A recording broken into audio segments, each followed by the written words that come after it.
This is Ken Hance, best storyteller in Texas. Today, the saying of the day: when something bad happens, don't make it worse. In other words, stop digging. And a lot of people, you go back in history to Watergate.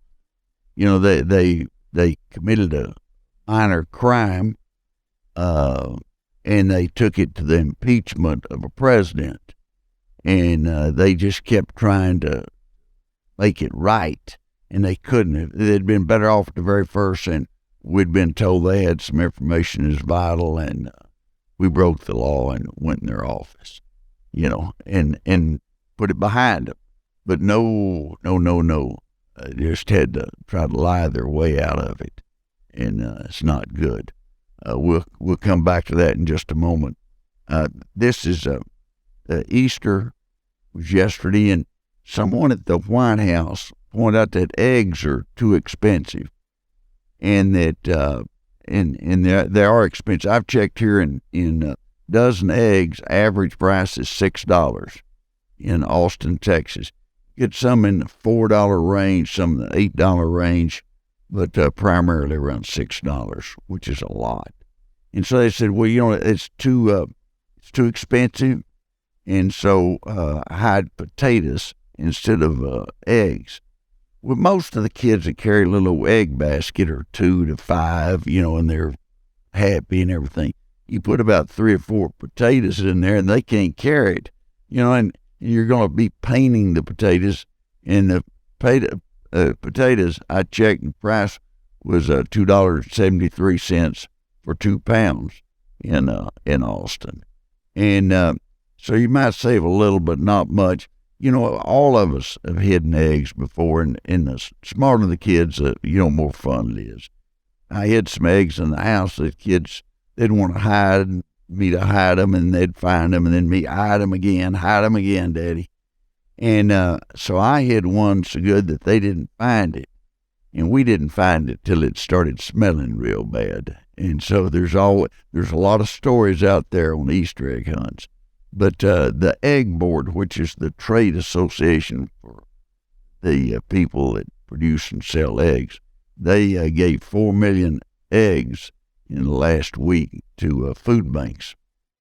Recently, I was reading, stupid criminals, things happen. There was a guy named Cash Jackson, ran for governor 2018 in Illinois, independent party, some kind.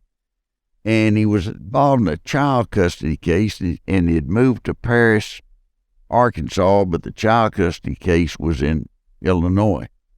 And the judge, he was fighting for the kids to get custody, and the judge ruled against him and didn't even give him visitation rights. So and this goes back to my deal, stop digging. When things go bad, don't make them worse.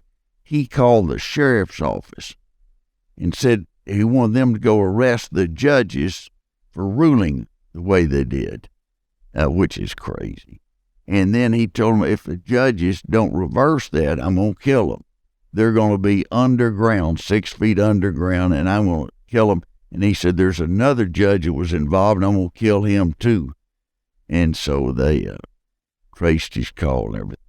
He got 4 years in prison. That's a good example of something going bad, and they just, they want to make it worse. They don't want to, but they don't realize. You got to stop and take a deep breath and say, will this help? But calling and threatening the life of a judge is pretty stupid. The Stanford law students, there was a judge, he had been appointed by Trump, so he was a more conservative Republican judge, and he came speak at the law school. And so the students, some of the students, showed up and shouted him down and yelled and screamed and everything so he couldn't speak. And then some of them did a walkout, and the administrator that was there, she was on their side, and that it's not okay to shout people down. If you don't like what they say, schedule a meeting to counter their meeting and say whatever you want to say. But liberals are the worst about being for freedom of speech unless they disagree with it. And if they disagree with it, they want to shut it down. And that's not the way democracy works. The students that were there doing that, they will not be good attorneys. They won't understand there's two sides. Goes back to my saying of the day, once was, no matter how thin a coin may be, it will have two sides. Speaking of two sides, I got carried away last time. I was talking about the mascots and everything, and I was trying to remember what Amarillo was, and Casey Wood, a friend of mine in Amarillo, sent me a note, and they're the sod poodles. Instead of prairie dogs, they're the sod poodles. And they get a lot of requests from all over the country, people wanting a cap that says Amarillo sod poodles. People look and say, what is that? What's a sod poodle? It's like a prairie dog. And so I appreciate him bringing that to my attention. I knew it was something like a prairie dog, but had some kind of unusual name. There was a survey out this last week about what was fun as a kid. And it goes back to what we were talking about last week. And they said, what was the most fun age? Well, if they'd have called me, I would, I don't remember what year was the most fun year. And they said, well, it came back 9.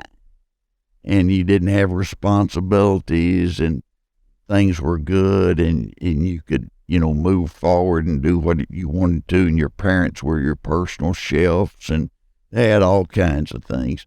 And, I think there's no question that some people, they think back to the good old days were really good. But lots of times you think back to good old days that there were a lot of difficulties during those times, too. And it goes back to what we were saying last week. Kids have issues that are problems that we don't think that are problems. And they're not to us, but they are to them. And so you have to let them know that you're available. I mentioned the guy that got 4 years for threatening the judges. The stupid criminal's been on the run this last couple of weeks. There was one fella in Connecticut named Heath, and he ran into the police entrance sign. He was drunk, and that's not your best move. But the one that I thought was best was there was a lady, Ryan Broombach, in the state of Illinois, and a policeman had stopped somebody for DUI, DWI, driving while intoxicated or under influence. And he stopped him, and she pulled up and yelled at him for having his lights on. They were hurting her eyes and everything. And he said, what? And he went over and could smell alcohol, and she had, blurry eyes and slurred speech. And so he arrested her for DUI. And she had 2 others pending at the time. So it was her 3rd one. Why would you stop and complain to a policeman that his lights were too bright? And I guess it's because you were drunk. He didn't know what you were doing, and you were having bad judgment day. We had a judge in Lubbock, Judge Bodecker, and was a nice guy and good judge, but he was straight arrow. I mean, he didn't drink, he didn't smoke, he didn't chew. He was straight arrow. He wrote a essay one time and couldn't get it published and was mad about it. 11 irreversible errors in the trial of Jesus.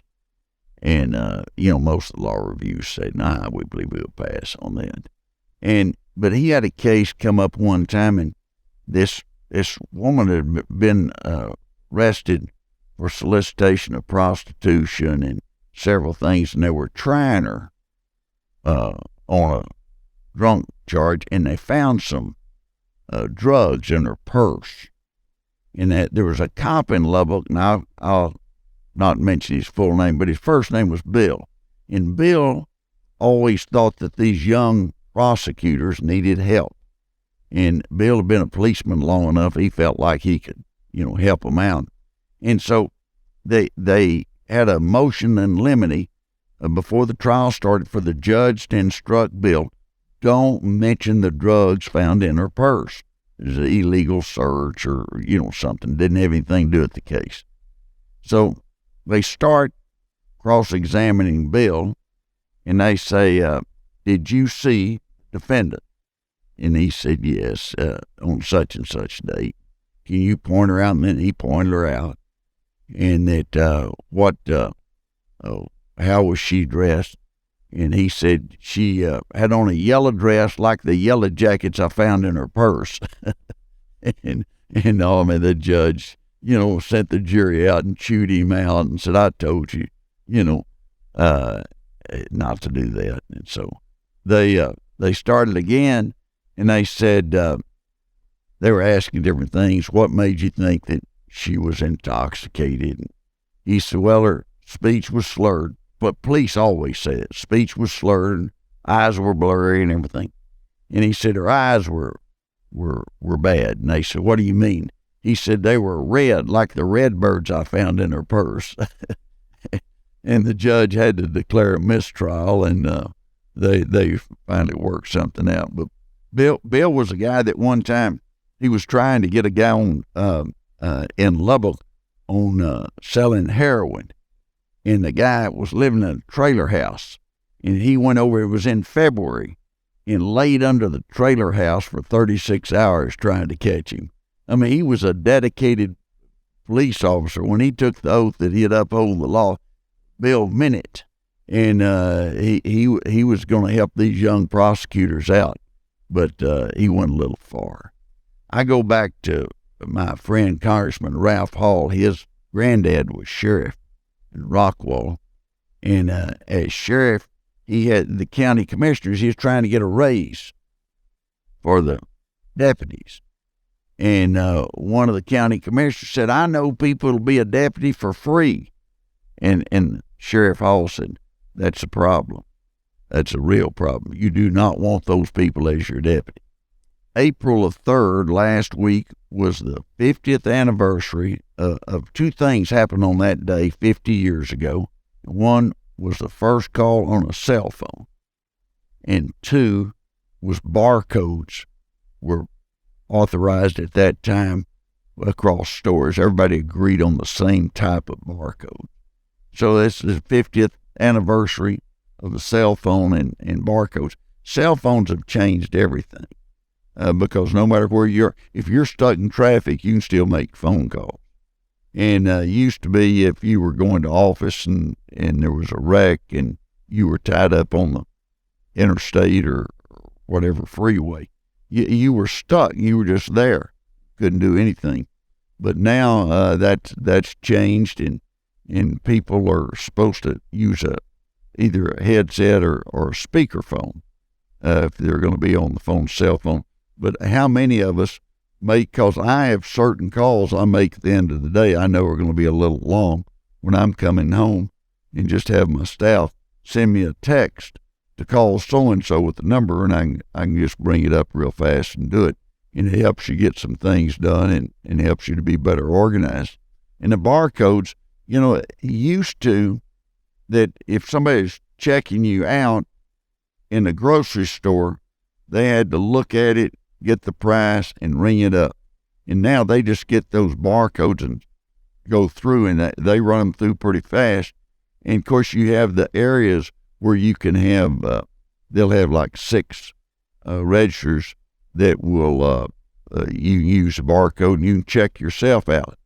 And if you've got a few items, that's the thing to do. And usually, if there's an area that's got 4 to 6 or 8, they'll have one person there to help the dumb people like me that will leave out one segment or do something wrong that will come to your rescue. But everything that business does, they're trying to cut down on costs. And you talking about robots, that's we're going to have someone on artificial intelligence in the next few weeks. And the reason for that is that there are certain things that artificial intelligence is going to be doing for us that we won't be doing for ourselves. And that anytime business can get just like you go to some fast food places, kiosk, you go in and you order, You type it in. They don't have to have as many people.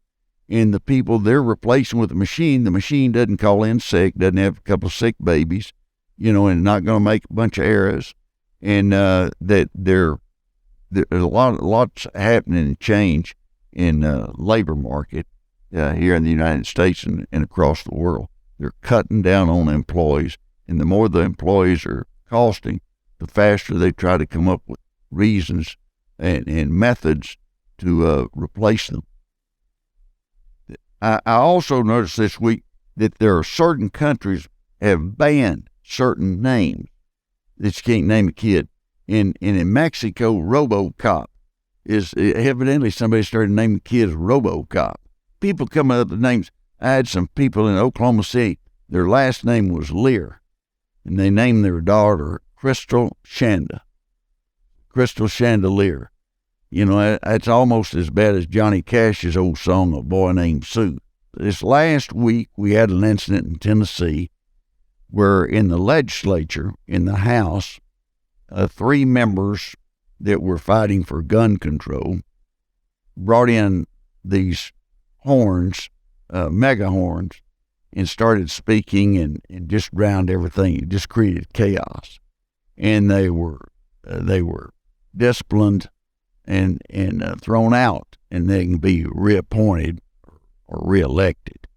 My position on a lot of those things is if you want to really hurt them bad, ignore them. They were trying to get publicity, and the result, they get a lot of publicity. But I had the students, when I was chancellor at Texas Tech, they got to singing the school song, and they changed some of the words, and it wasn't good. In a school fight song. And I had a lady write me and then call me and wanted me to send a letter, email to all the students, tell them not to do that. If I did that, then they'd really do it. And at times, you're better off just ignoring it, move on down the road. Don't create fights that you can avoid.